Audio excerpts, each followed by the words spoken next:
Warning, F-bombs are armed and may be dropped. 48 to 52. Still your president. The impeachment has failed on a difference of 4. The squad is going home. Nancy's going home. Adam's going home. Mitt is going home. I can't remember the rest off the top of my head. The only Dem who might actually survive all this is Tulsi. The rest are pretty much dead in the water.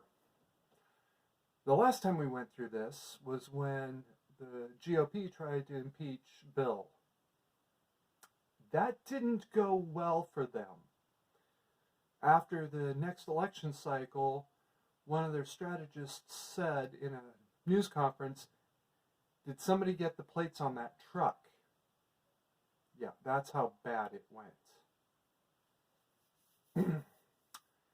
There is about a 75% chance that the DNC will be effectively over because of all of this. There is a 100% chance of not only losing control of Congress entirely and basically re-electing Donnie. Best election campaign ever. We impeached the motherfucker. That is going to be the slogan. We impeached the motherfucker.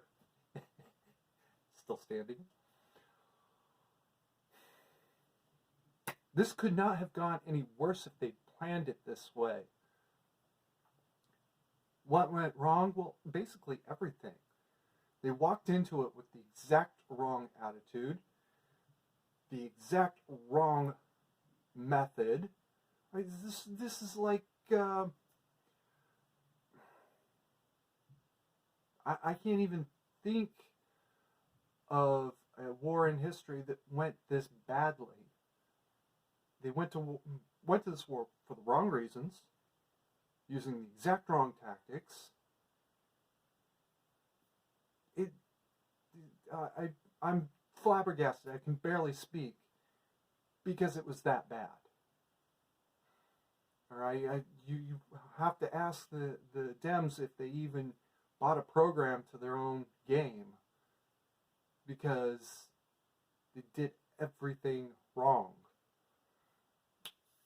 What happens next? Well, obviously the Dems lose complete control of Congress. 75% chance of being over effectively as a party. There's that small sliver of possibility that as a party they survive, but as a party they better completely overhaul themselves or it's not going to happen. Donnie is going to be reelected, whether you like him or not. This is his reelection campaign in a nutshell.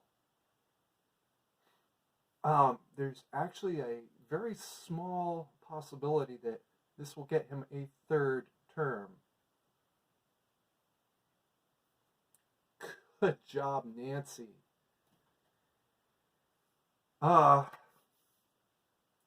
oh yeah, by the way, he's still your president. This is not the whole story, though. All this good news is not everything. First of all, there's a definite, it's a definite fact that Nancy's going to try again. She said something about a casus belli about 2 months ago, I think it was. I don't even remember what it was because I really wasn't paying that much attention because I was so exhausted of hearing her speak. They've also said that they're going to go after Pence, which is fucktardery. I can't even. But that's what they said. They're going to go after Pence. So yeah, this thing is not quite over yet. And there's always the probability of riots coming in probably starting about the middle of next week and going roughly into the 1st or 2nd week of April. So be ready for that. In the background, we have Iran setting China up with coronavirus, Iran shooting at the United States. Even though that didn't go very well, they did shoot at us. Basically, Iran. Okay, I'll make it short on you. I hate Iran. I want to see it physically removed from the face of the earth to the point where at low tide it's still 20 feet below sea level.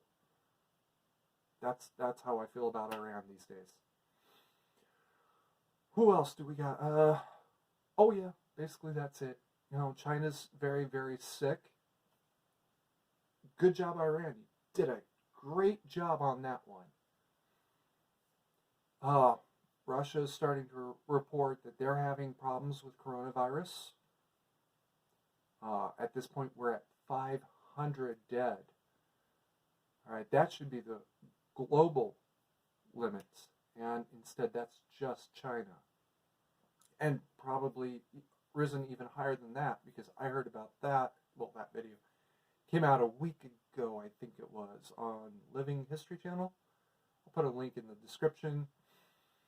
So yeah, it's just a lot of bad news. And remember, 9017 is still coming. Everything is in place by now. The only thing that any of them could possibly be waiting on is the tweet that tells them to start. Keep calm and make sure to carry on.